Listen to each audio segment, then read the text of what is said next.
A box of chocolates. Is it professional for a judge to turn here a box of chocolates? I never get chocolates. Ed Tristle, do you ever get chocolates? Chocolates? Good heavens, no. All the same. I lost the case. Comes over any time. Doesn't wait to be invited. Who does? It's Griggs. Who's she?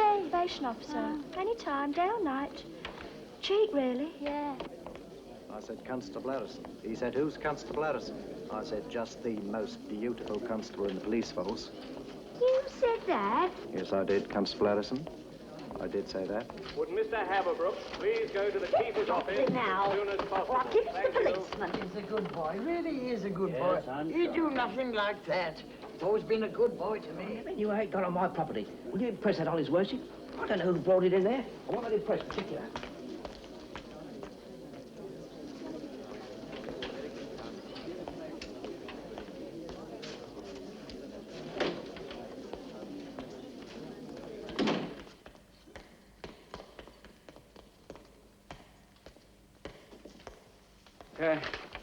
Mr. Morgenhall to see Mr. Fowle.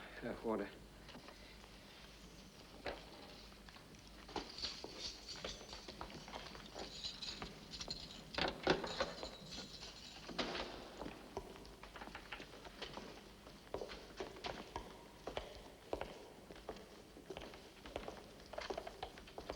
Ah, Fowle. He's mine. He's mine.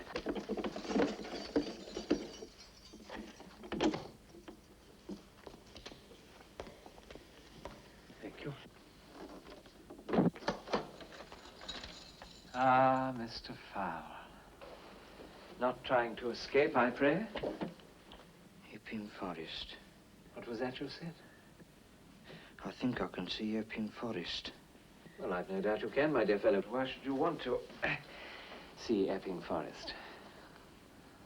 Well, it's the home stretch. Is it? I thought I could get a glimpse of the green between the chimneys and that shed. Look, get down. Get down. It's not wise to be out here forever trying to look out. Now, come on. Yes. There's a mean, sneaking wind around. Quite treacherous. Treacherous? Yes, yes.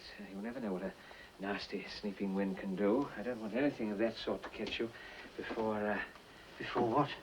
Now, you just sit there, quietly, relaxed in the warm, and I shall introduce myself. I am Morgenhall. Morgenhall? Yes, Morgenhall the barrister. I'm I'm sorry. Why? Barrister, that's very bad. Oh, well, you know, why is that so bad, eh? Oh, when a gentleman of your stamp goes wrong, it's, well, it's a long fall. Why do you say that? It's different for an individual like me. I only kept a small seed shop. Yes. Yes, I see. Mr. Fowle, we are going to remain very calm. We are going to remain very lucid. And we are going to arrive at some very important... Birdseed, of course. I'm sorry, what was that you said? Birdseed. Ah, individuals down our way kept birds mostly. Budgies and canaries. The budgies talked. Lots of lonely people down our way. They kept them for the talk. Mr. Fowle, I am a barrister. Oh, tragic. I'm here to help you. Well, we'll help each other. Yes. Oh, dear Fowle. Oh, dear, oh, dear. I can see, Fowle. I can quite see how you become bewildered. You think that I am in trouble as well. Then I have some very good news for you. I'm free. I can leave here whenever I like. Can you? Of course I can. Yes, whenever I like. The police are my friends. Family all well? I never married. Rent paid up? Oh, a week or two owing, perhaps. A temporary lull in the business, nothing at all. This case will soon put an end to all that. Which case? Your case. My Case. Your case, Mr. Fowle. Oh, that's not important. What? I beg your pardon. Well, the flavor's gone out of it. But we're only just at the beginning. Yeah, I can't believe it's me concerned. Mr. Fowle. Mr. Fowle. It is you concerned. Never, ever let yourself forget that. You see, that is why you are in here.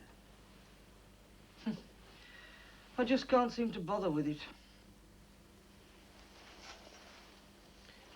You seem, if I may say so, Mr. Fowle, to have adopted an unpleasantly selfish attitude. Selfish? Dog in the manger. Dog in the manger? Yes, unenthusiastic. What do you mean unenthusiastic? Fowle, I'm sorry, Fowle. I didn't mean that, I'm sorry.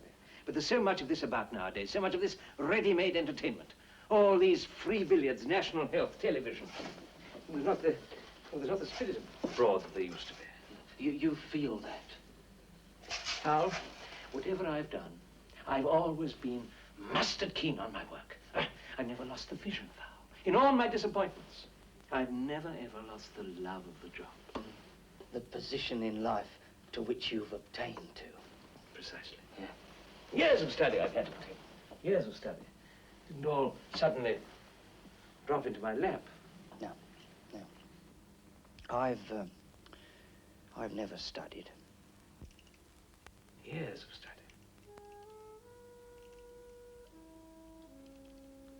Years of study.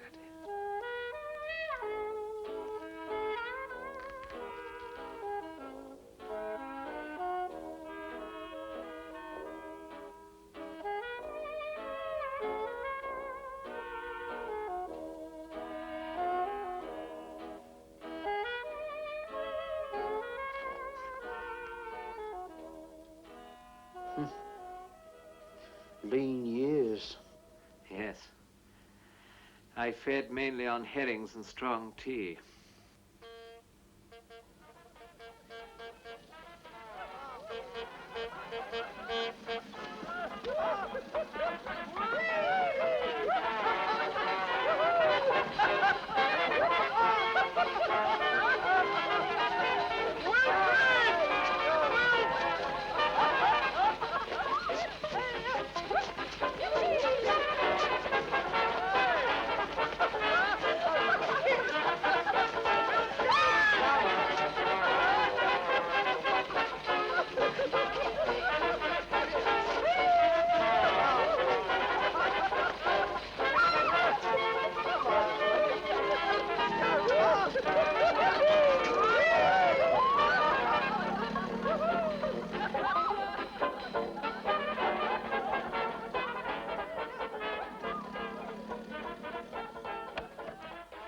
Want to hear some Latin?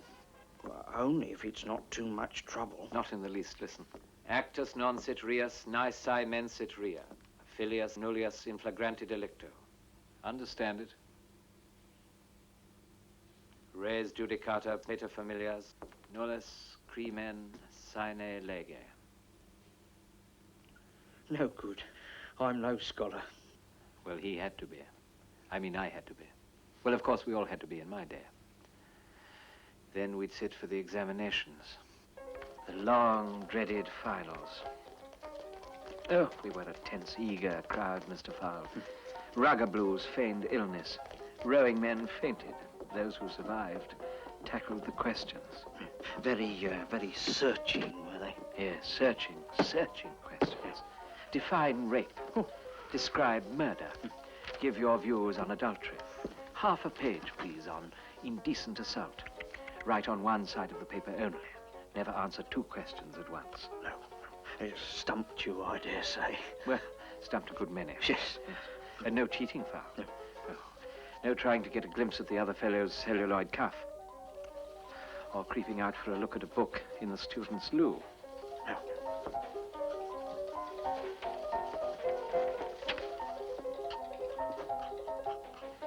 But when it was over... Went on vacation. It was a beautiful, long summer. Pleasant for you. A desperate round of tennis parties. We all tried to snatch at pleasure that summer, if I remember rightly. But we were anxiously waiting.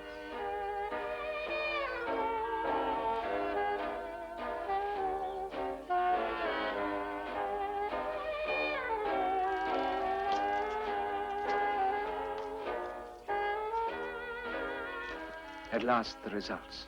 The results of the examinations. What's it say? I passed. Oh, well done, well done. 3rd class. Well, still, you'd scraped home. That's what I thought. That's what I thought, Mr. Fowle, when they painted my name up on my London chambers. It was my own room. Soon it would be filled with clients. Criminals, financiers, mysterious ladies in distress.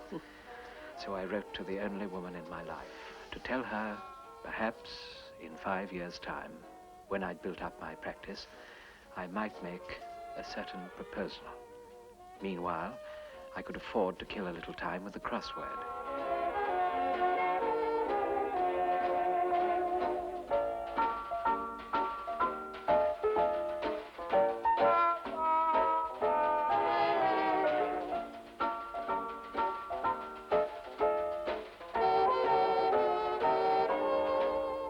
Doing some pretty big cases now, Dance of large fruit.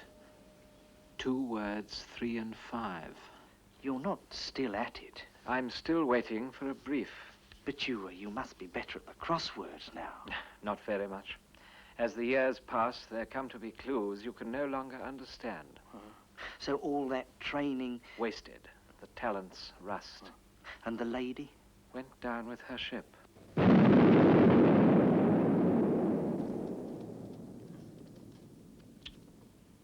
Tragic. Yes, it was. Tragic my wife was never called up. Fowle, you mustn't talk like that to a poor lady wife. Oh, don't let's carry on about me. We must carry on about you.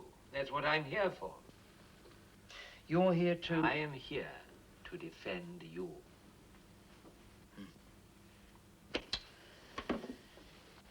Can't be done. Why ever not? I know who killed her. Who? Me.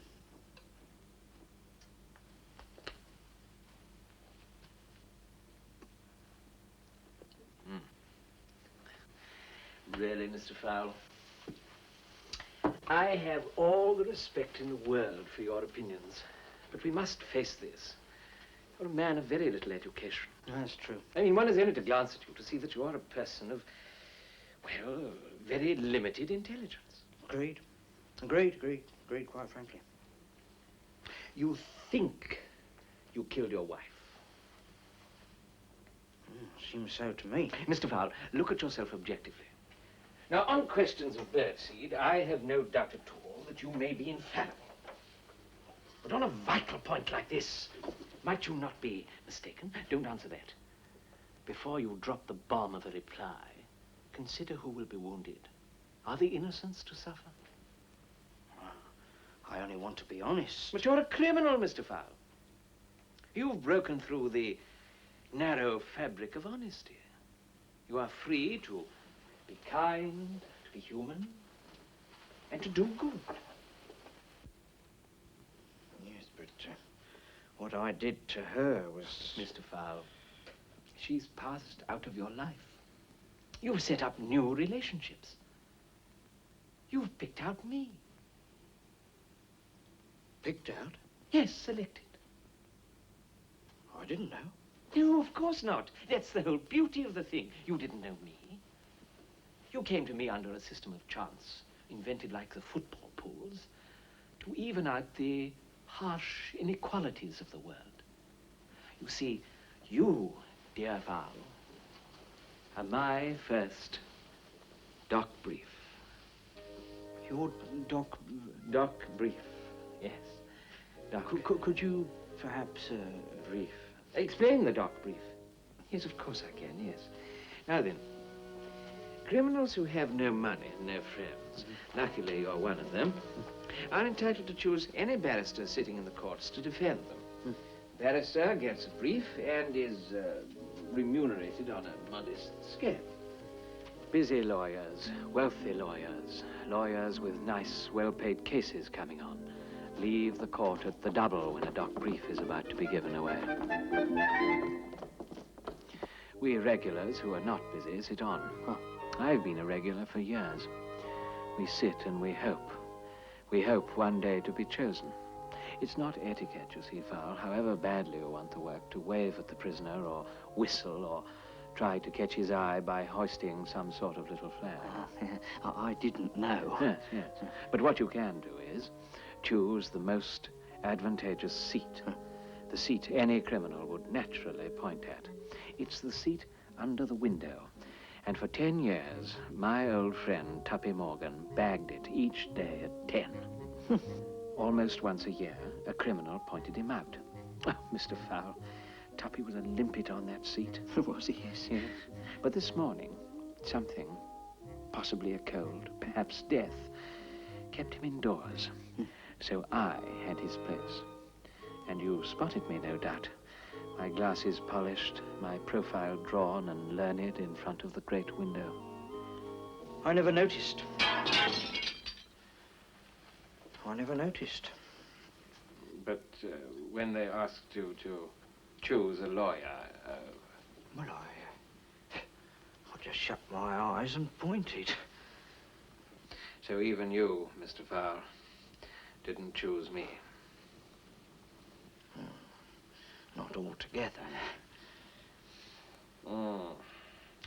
Law's a haphazard business, isn't it? Yes, it does seem a bit chancy.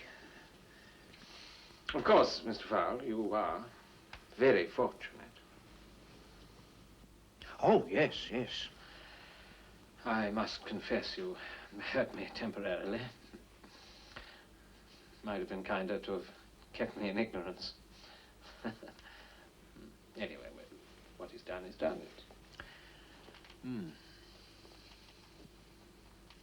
And Fowle? Yes, sir?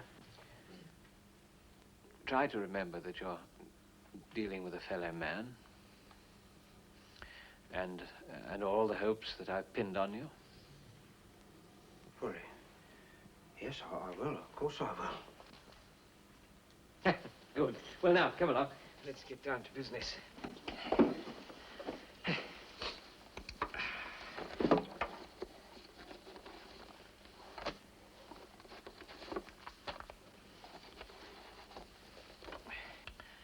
Yes. Get our minds in order. Yes. Sort things out. So, now then. Now, there's this wife of yours, Doris? Doris. A bitter, unsympathetic woman. No. No. She was always cheerful. She loved a joke. Oh, if I were you, I should be very careful about that, Fowle. But I will, but, I mean, if you'd known Doris, she laughed all day. And all night. All night. Yes. And what sort of jokes did this Doris appreciate? Well, all sorts. Pictures in the paper, jokes on the wireless, laughs in crackers. She kept them from Christmas to Christmas and trotted them out in August. Yes. Radio. Jokes. If we'd ever had the telly, oh, dear oh me. Yes. No telly. No. You couldn't share them, Fowle? Well, not to the same extent. I didn't always see the funny point. Yes. Yes. No point. And then, of course, you'd quarrel violently. Oh, no. No.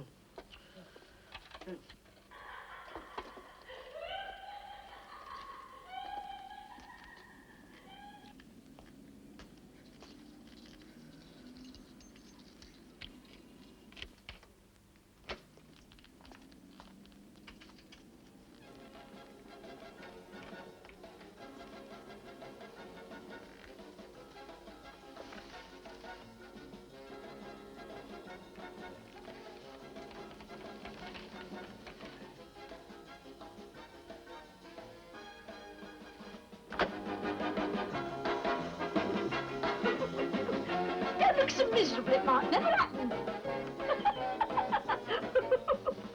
She said that every night when I came home. Where'd you get that miserable face from?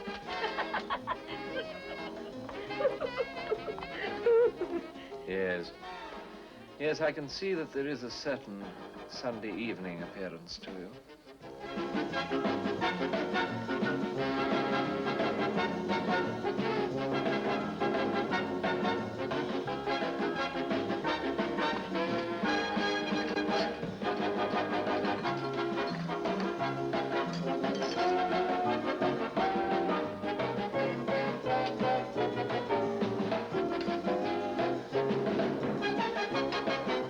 Cat got your tongue? Play the tune on that old fiddle face. Where's the funeral? Here, I say, my dog's got no nose. How does he smell? Disgusting. Here, hey, can you tell me what is it's got 22 legs, 2 wings, and is yellow all over? I don't know. A Chinese football team. You see, I couldn't always laugh. She'd be doubled up across the table, gasping as if her lungs was full of water. In fact, I've shown so many wild bits about cereal for the Sunday papers. Dig this! Benny Brett and the corn spreaders with wild oats. No, damn you! What are you going to be so miserable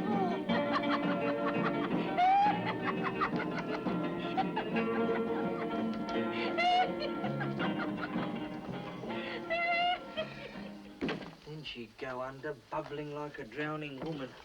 Made meals difficult. Indigestible. I would have laughed, but the jokes never tickled me. Tickled her, did they? Well, anything did. Yes. Anything a little comic. Our names were misfortunate. Your names? Yes, she remarked on that. On our wedding day. Oh, over here, please, would you? Thank you very much. Around here, around by the tree. Thank you so much, madam. And you over there, sir. Group yourselves round the happy couple, yes. You, sir, on the end, sir, very nice. You, sir, with the young people behind, yes. The children in front, yes. Come along, children, hurry up. Thank you very much. Along there in front, that's fine. Oh, madam, please. Mother! Madam, the reception is later. Would you come along and have your photograph taken, please? Thank you very much. Yes. Put yourself next to your husband there on the end. Thank you, that's lovely. Now then, everybody smile.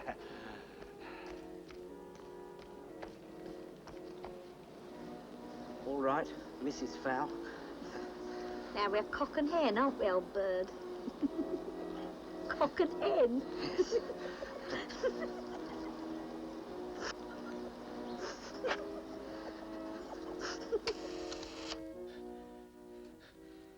She laughed so hard, we couldn't get her straightened up for the photograph.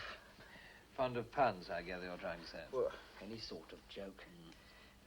I had a little aviary out the back, and as she got funnier, I spent more time with my birds. Budgies are a little, like little parrots. They have circles round their eyes. Gives them a sort of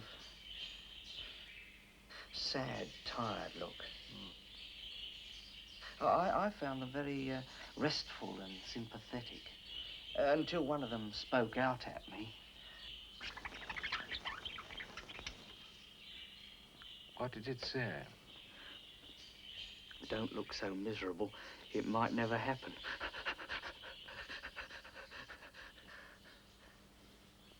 She taught it during the day while I was out at work. It didn't mean to irritate. It was wrong of her, Fowle, to lead on your bird like that. Yes. Yes. It wasn't him that brought me to it. It was Bateson, the lodger. Another man? At long last.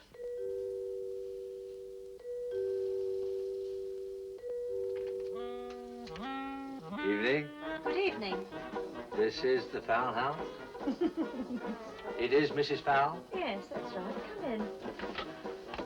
Fowle.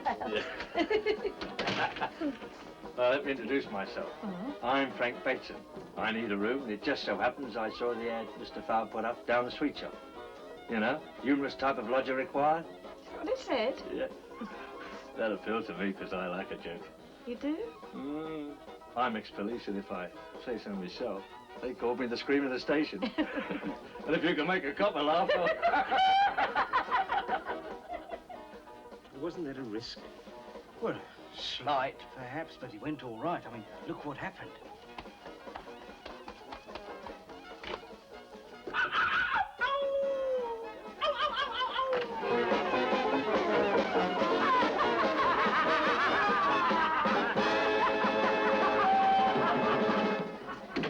They were always laughing together. Madness. Yeah, he knew more jokes than she did. Trying to steal her away before your eyes. That's what I thought. Yes. Yes, I can see it all now. A crime of passion. Unfaithful wife. Crime passionnel. In flagrante. Of course, you wouldn't know what that means. Anyway, Val, don't worry. I shall have it reduced to manslaughter in a jiffy. A wronged husband, and there's never a dry eye in the jury box. Continue.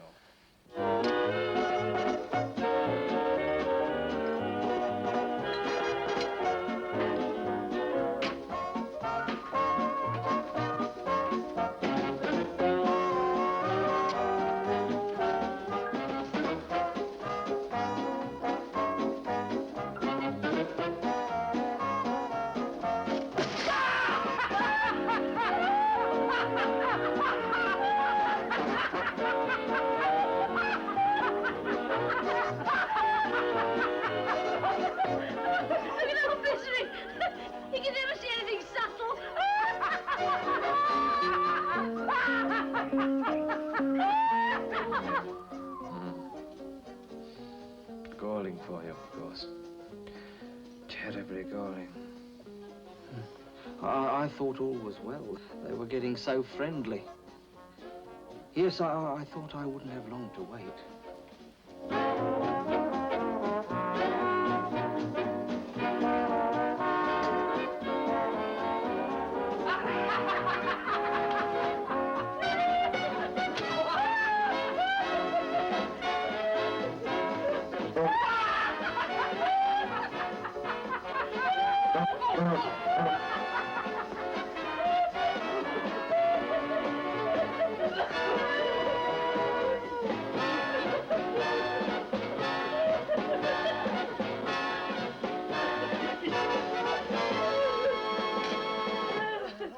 Go, go, go with Sid Wagner and the Ringers.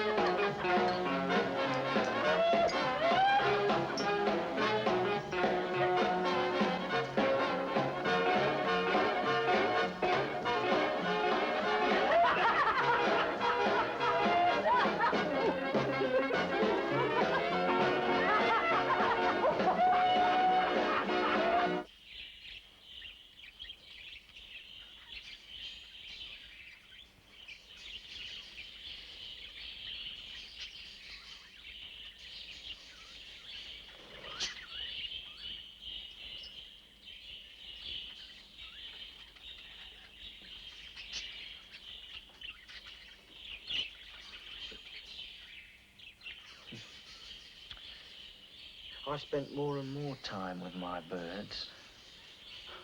I used to come home late and always be careful to scrunch the gravel at the front door so they could...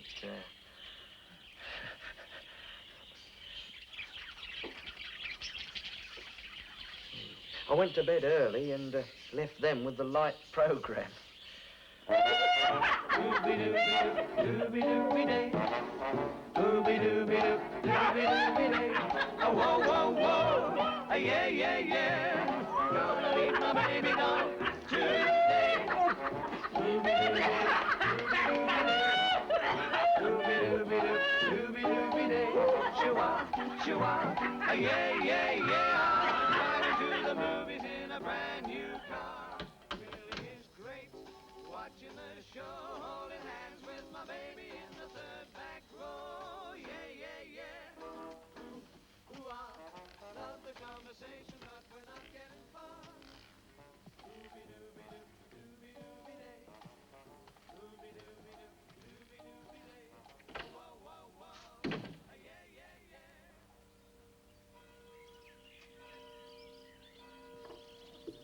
On Sunday mornings, I suggested she took him breakfast in bed. You trusted them and they deceived you. Oh, they deceived me, all right. Have you conclusive evidence? Oh, they deceived me, and I trusted them to do the right thing. Especially after I'd seen what I'd seen in there, in the bedroom. Fowle, must we? I mean... Well, the evidence. Yes, I know, but... Well, I suppose if we must, we must, yes.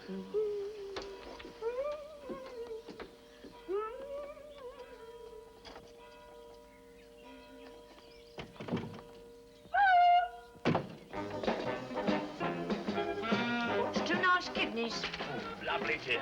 Yeah. Oh, look at her. Yeah, lovely pair of eyes. Oh, you are dreadful. Got my horoscope in there. Come on, make yourself comfortable, dear. Ooh. When were you born, anyway? September the 1st, I'm Don't tell us you're a virgin. Come on, what does it say? Laughter leads to love. The weekend offers much scope to your cheerful disposition. A touch of romance is in store on Sunday morning.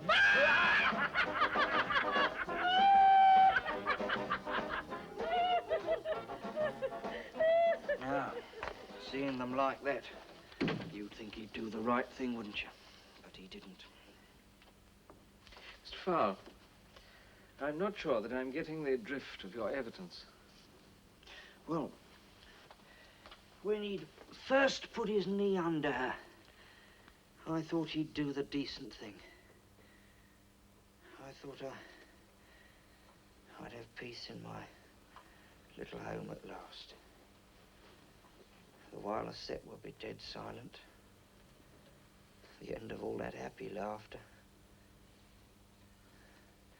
No sound but the twitter of the budgies. And the squeak of my own shoes on the linoleum. Mr. Fowle, you wanted them to. Well, you must admit, my hopes were raised pretty high. Then, one evening, I came home.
Bateson!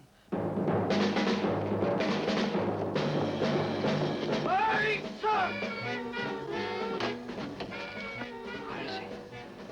Where's Bateson? Gone. I've turned him out. Why? Because he was getting too familiar. I couldn't have that. I may like my laugh, but thank God I'm still respectable. Oh, no, thank you. The safety in marriage.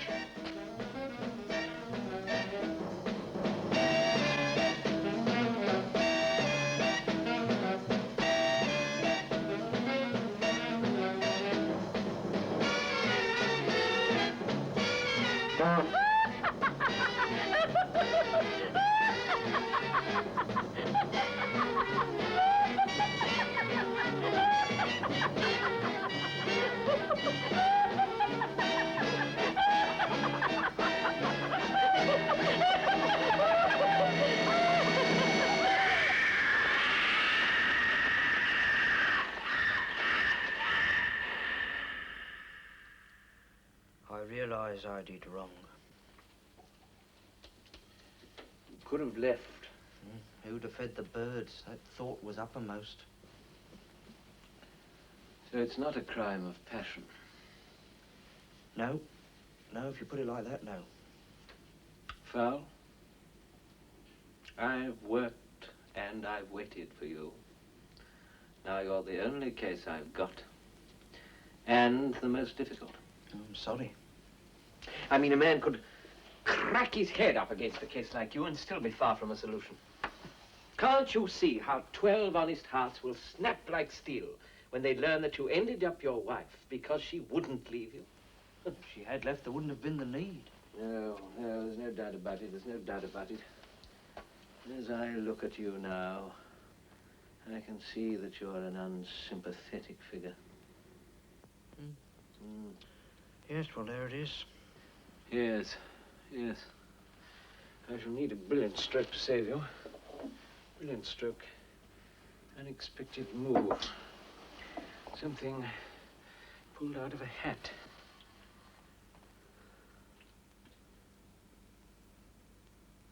Fowle. Fowle. Huh. I have it. I have it. Quite brilliant. The surprise witness. Witness? Yes, the surprise witness.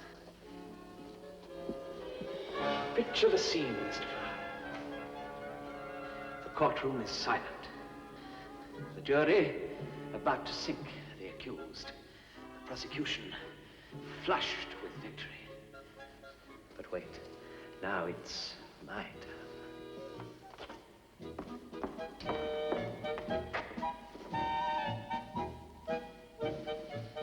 Well, look at me, Fowle. My lord, if your lordship pleases. What do you want? Oh, for heaven's sake, Fowle. Do you expect me to do this entirely off the cuff without some sort of rehearsal?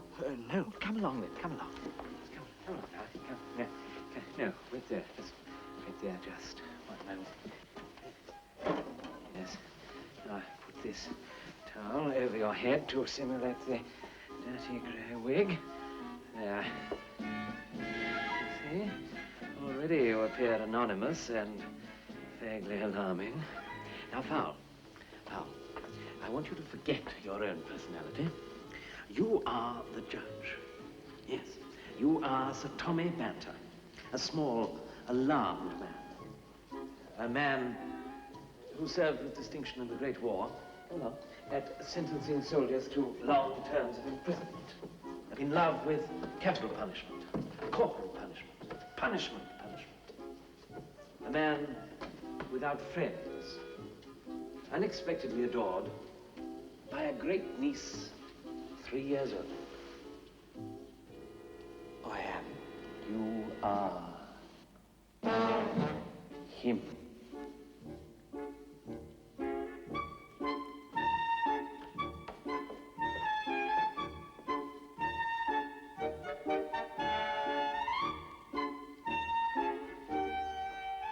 Now, my lord, I ask your lordship's leave to call the surprise witness. Certainly. What? Certainly. For heaven's sake, Fowle. This is like practicing bullfights with a kitten. Here is an irregular application by the defense, something that might twist the trial in the prisoner's favor and prevent you catching your connection at Charing Cross. Your breakfast is like a lead weight on your stomach. The dog bit your ankle on the way downstairs. Now then, blind yourself with rage and terrible justice. No, you may not call a surprise witness. That's better.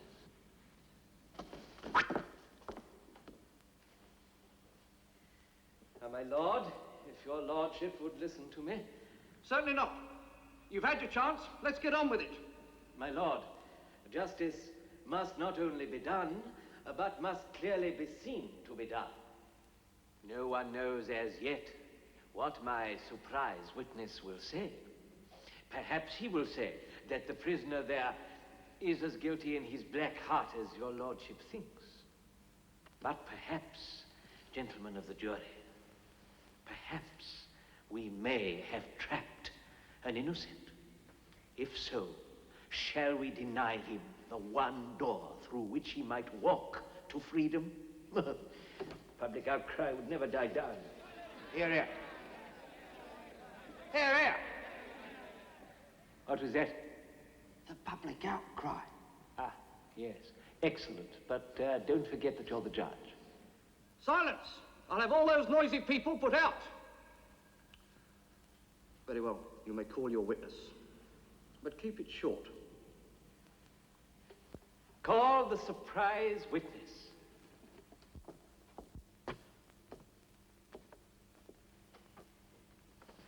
I swear to tell the truth, the whole truth. What is your name? Herbert Fowle. The surprise witness. Oh, you mean I'd need a different name? Yes, precisely. Yes, well, we're stuck there, aren't we? Oh, but surely you can think of something. Come along now. Come along.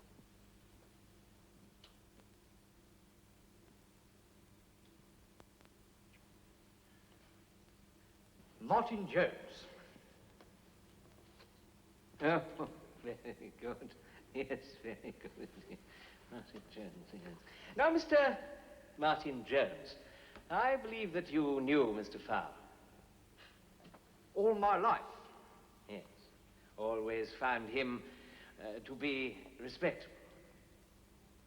A quietly spoken man and clean living. Yes. Mr. Jones, Mr. Martin Jones, where was Mr. Fowle when the crime took place?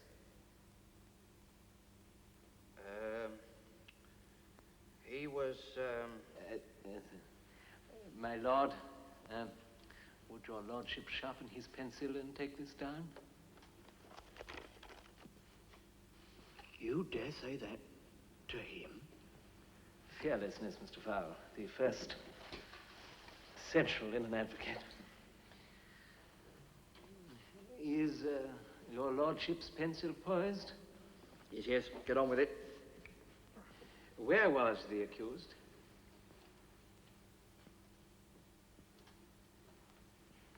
In your home, perhaps?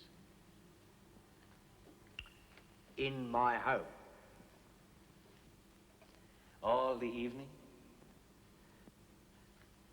Playing whist. I went to collect him, and we left Mrs. Fowle happy and well. Further to which, when I returned with him, Mrs. Fowle had been removed to the County and General Hospital. My lord, I demand the prisoner be released. Certainly. Can't think what all the fuss was about. Release the prisoner and reduce all police officers in court to the rank of PC.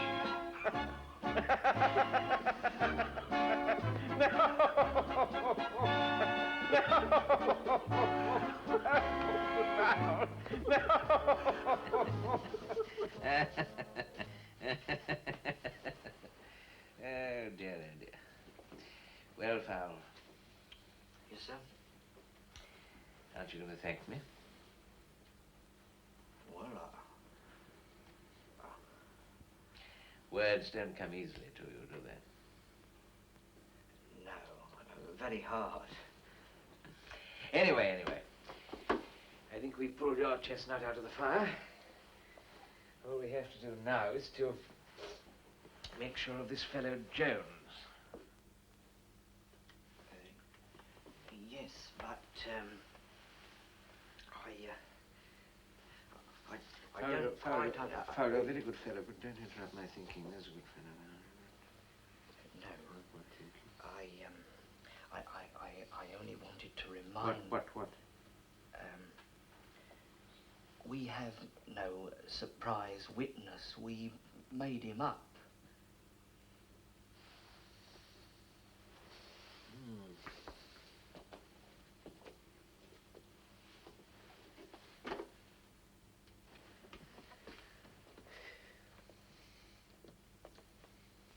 Fowle?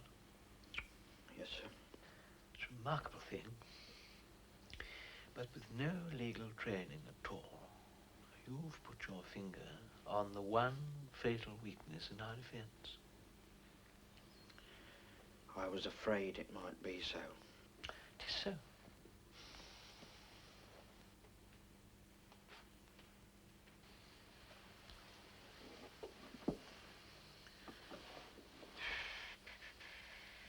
Then we better just give in. We do not give in, Fowle. Not when my life depends on this case. Ah, I forgot. Well, then we must try. Yes. Now then, brain. Go to work.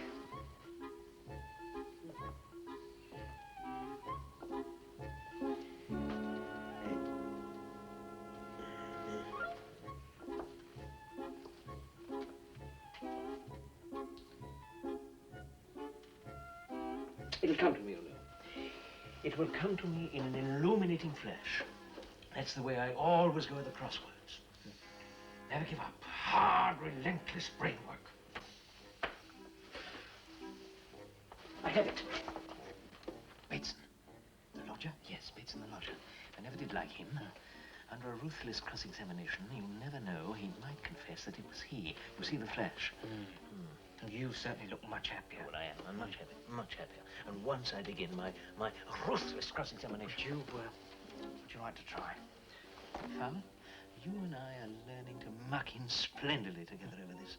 Forward march. Mr. Bateson. Yes, sir? Take your hands out of your pockets when you address the court, will you?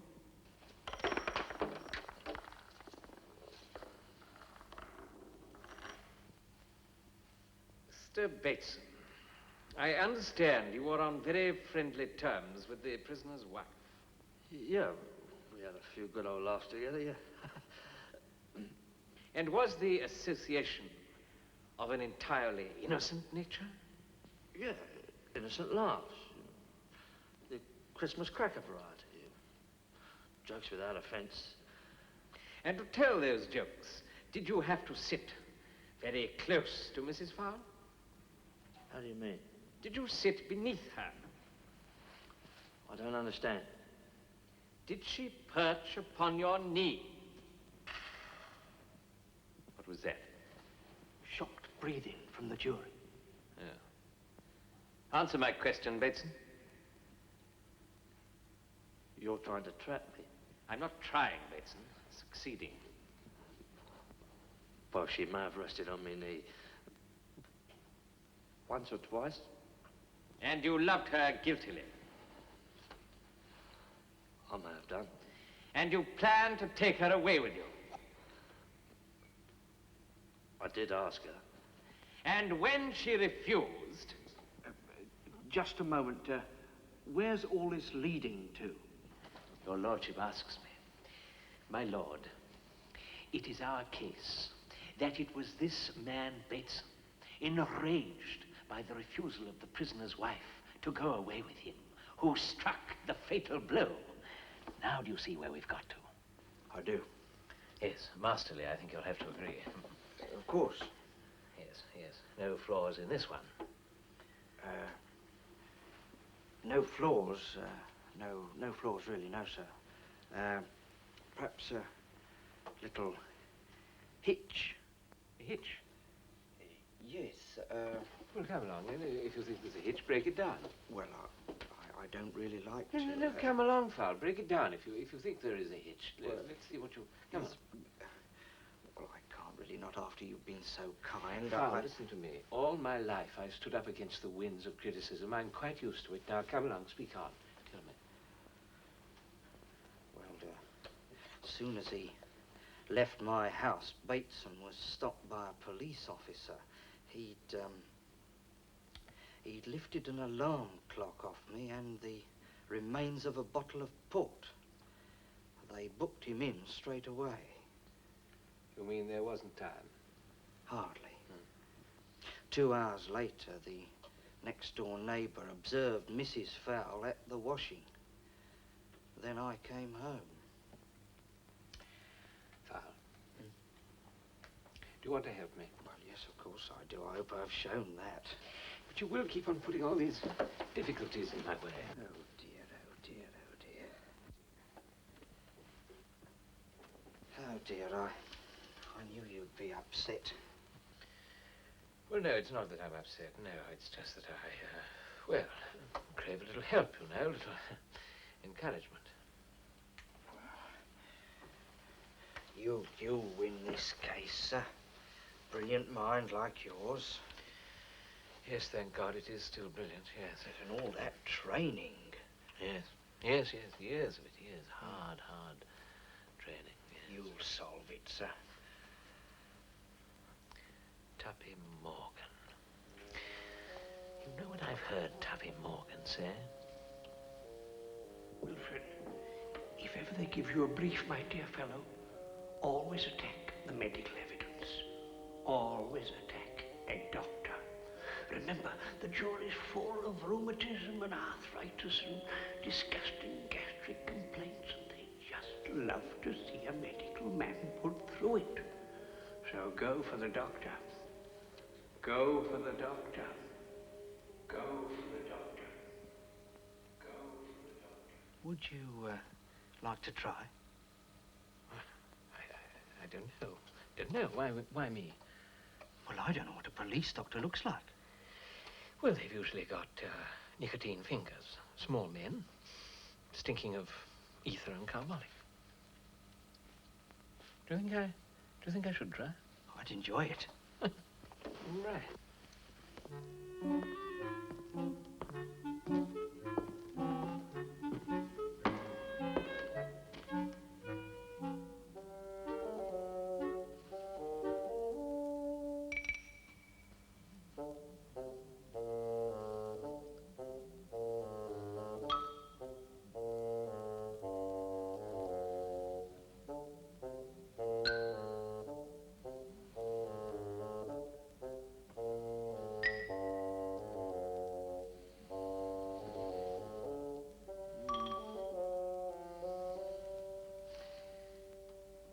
Doctor, did you say the lady died of heart failure?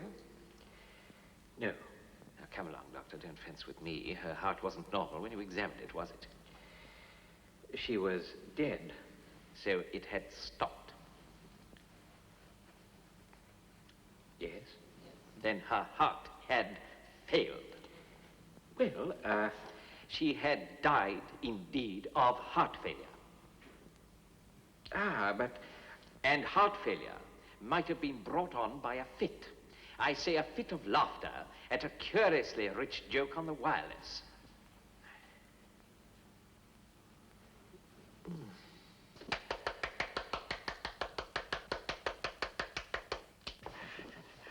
Oh, very kind, Fowle.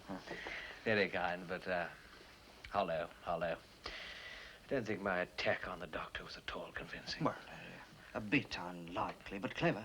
Clever. Too clever. No. No, we're not going to win this case on science, Fowle. Science must be thrown out of the window. I mean, as I asked those questions, I could see that I wasn't even convincing you of your own innocence. No. But you do respond to emotion, Fowle. You do. As I do. You know, the magic of oratory. The wonderful power of words. Well, now you're talking. And I shall talk. Oh, if only I could hear some of it. Words as grand as print. A golden tongue. A voice like a lyre to charm you out of hell. Yes, well, you lost me there for a minute. Yes. Well, I was just drawing on the riches of my classical education. Comforts me on buses and places of that sort. Yes. But I shall speak to the jury quite simply. Quite simply. I shall say... Yes. Anyway, I won't disappoint you. No. No, I shall talk for a day. Perhaps even 2 days. 2 days. And at the end, I shall say, quite simply... Yeah, the closing words. Yes, the closing words. To clinch the argument. The final, irrefutable argument. Oh, if only I could hear it. No, you'll hear it, Fowle. You'll hear it. Oh, yes, you'll hear it in court. Huh. And as I sink back exhausted and wipe the real tears off my glasses, judge is summing up.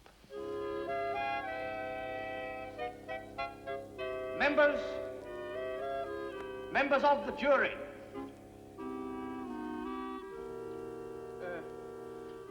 Struggling with emotion, poor old Tommy. Members of the jury. I can't add anything to the words what the barrister said. Go out and consider your verdict.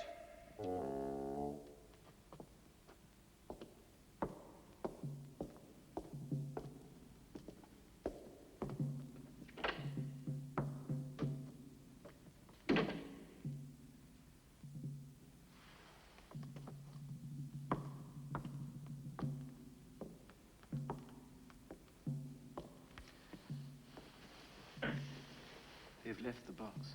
Yeah, just a formality. Wonder how long they'll be out. Been out a long time. Well, it must seem a long time to you, the suspense. Yes. Hope they won't disagree. Oh, I don't see how they can. Can't you? Yeah.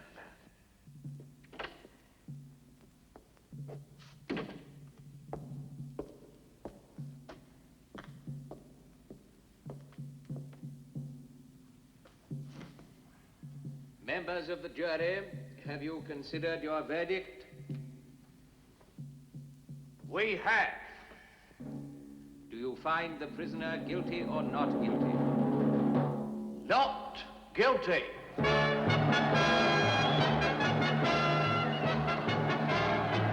we've done it!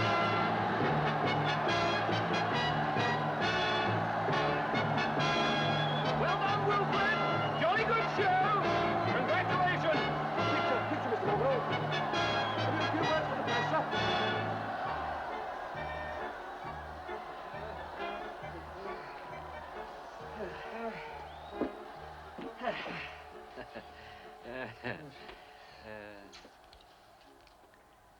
The journalists dart off to their little telephones. And what now, eh? Well, they'd make you a judge, but you're probably too busy.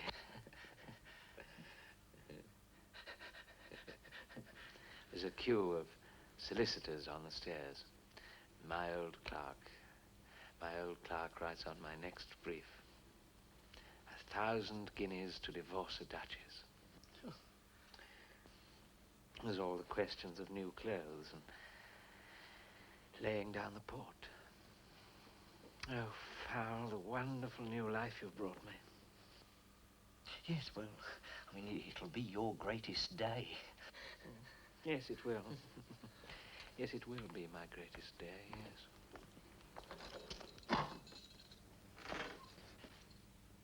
We've got to take him up. But look here, I haven't finished with him. Can't you see that? Can't help that. He's been called on. I think, you know, they must want us for the trial. The trial, yes. Yes. Well, we are not worried about that, are we, eh? No, sir, no, not if you say so. Yes, yes. All right, then, this way.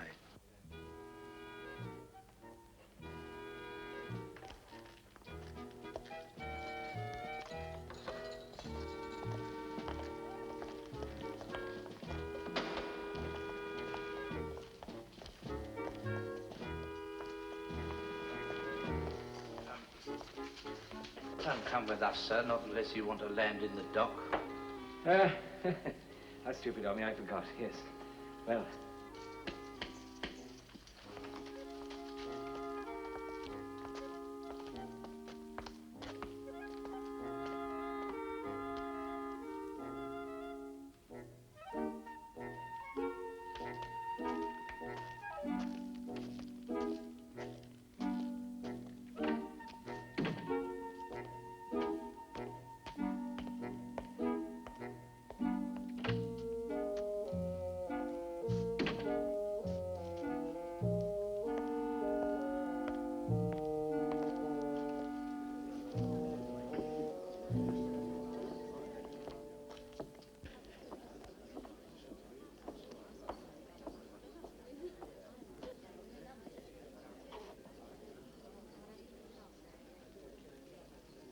Be upstanding in court.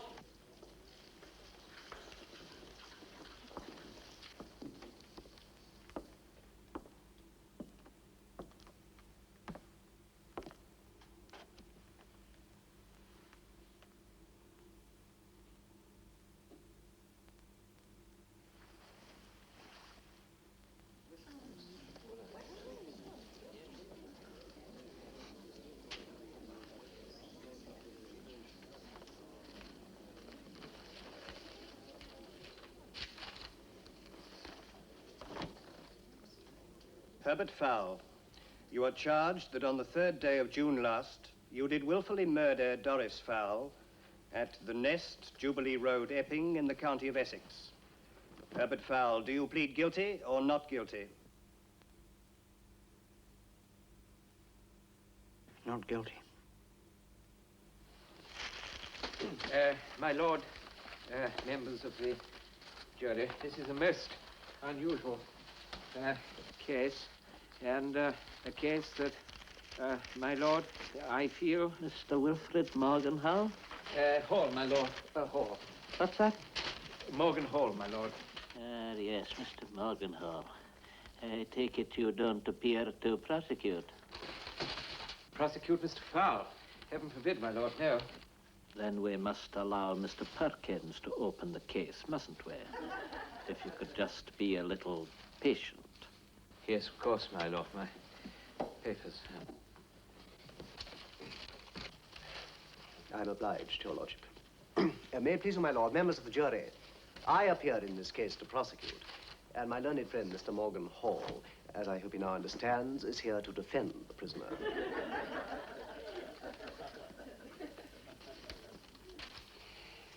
May it please my lord, members of the jury, this is a shocking case, a truly appalling case.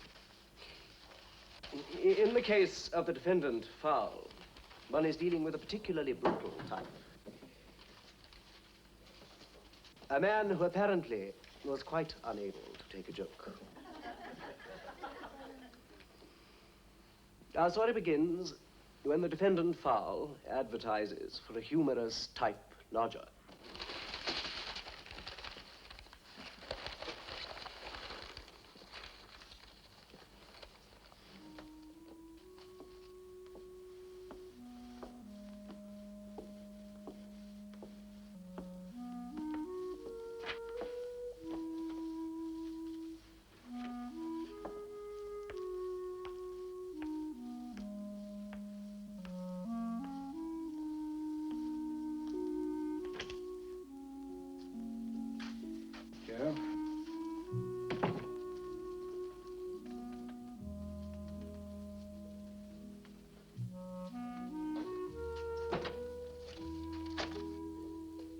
In your case, Mr. Morgenhall?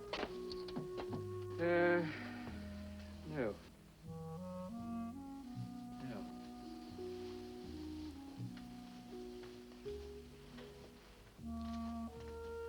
So what I should have said was, may it please your lordship, members of the jury, I should have said, this poor man, this poor innocent man stands accused. I could have got him off. I know I could have got him off. It was simply a question of the right words. The right words to sway the jury. If only I'd said, members of the jury, is there one among you who does not crave for peace? Don't you all long for a quiet life without jokes of any sort? Members of the jury, gentlemen of the jury, have you never been tempted, those of you with wives of your own?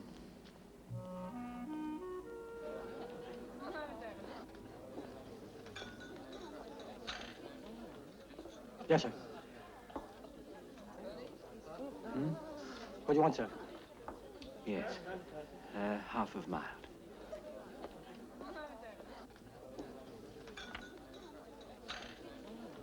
Here we are, sir. 1 shilling, please. Members of the jury, the case Trixie, a you large are brandy. called to decide. Beg your pardon. Here, let me. That's right, that one. May I? I beg what? Can I? Oh, yes, by all means. Keep it. Soda, sir? That's right, yes, Trixie.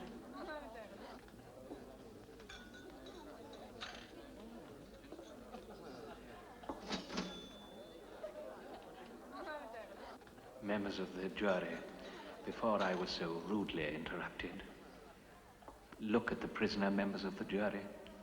Has he hurt you? Has he done you the slightest harm? Is he not the mildest of men?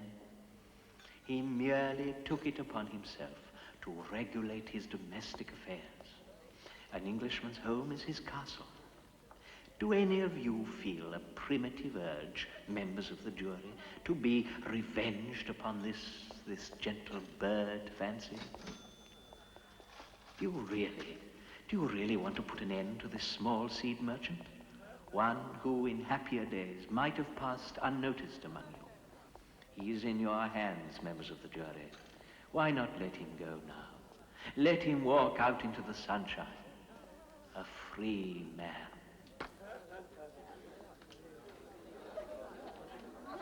Poor Fowle.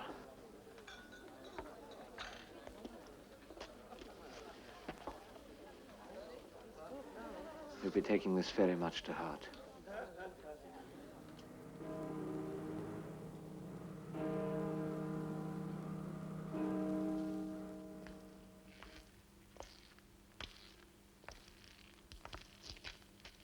Hello, sir. Hello, Fowle. I hadn't expected to find you out. Well, just temporarily, I was with the governor. Oh, did you have some complaint, did you? No, to tell the truth, he sent for me. Oh. You went in fear and trembling. Well, Fowle, he said, this will surprise you, but the Home Office came through on the phone about you this morning, and that's a government department, isn't it? Yes. Yes. Well, it appears that they do, in his words, come through from time to time, just on business, of course, on that old blower. Well, he said, quite frankly, he admitted that it shocked him as much as it shocked me, but the drill is, as he phrased it, a reprieve.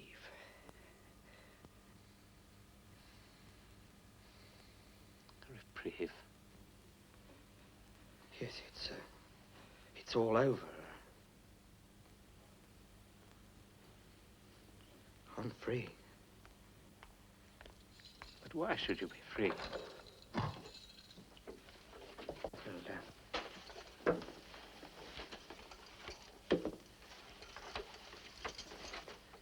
Thank you. Hmm? Well, it seems that the trial was no good at all. No good? But why? No particular reason. Mr. Fowle, there must be a reason. Nothing happens in law without a reason. Well, you won't care to hear. Tell me why this governor, who knows nothing of the law, should have called our one and only trial together no good. Mr. Fowle, you must answer me. My legal career may depend on it if I'm not to have wasted my life on useless trials. You really want to know? Yes. Yes. Yes. Well, he said that the barrister they chose for me was no good. An old crock, in his words. That he never said a word in my defense, and so my case never got to the jury. He said the whole thing was ever so null and void, but I'd better be careful in the future.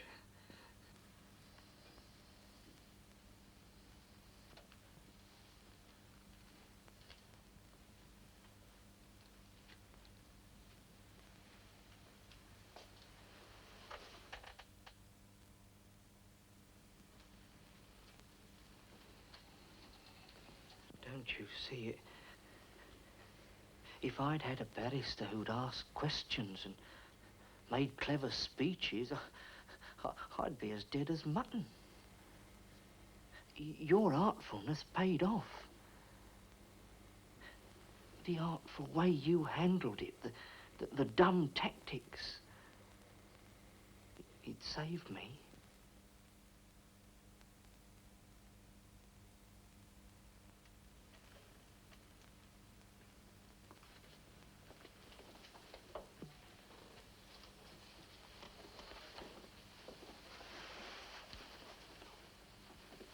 I'm alive.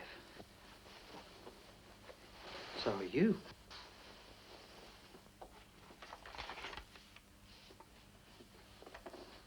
I'm free. To go back to your birds.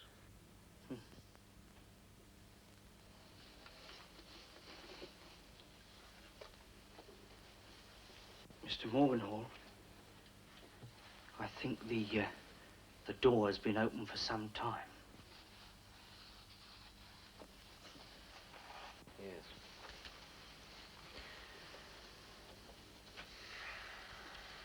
I suppose it's unlikely that you'll marry again.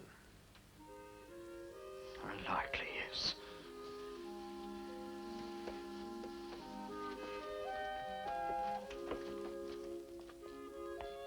I suppose it's not impossible that you might commit some rather more trivial offence. A man cannot live, Mr. Morgenhall, without committing some trivial offence almost daily. Yes, oh well, then we may meet again. You may need my services. I may indeed. The future may not be so black. No. The sun is shining. Yes, yes. After you, Mr. Morgenhall, please. Oh, no, no, no. But a man of your education should go first. No, you lead the way, Mr. Fowle. Very well. Yes, lead the way. And as your legal advisor, I will follow at a discreet distance in order to iron out such little tangles as you may hope to leave in your wake. Yes.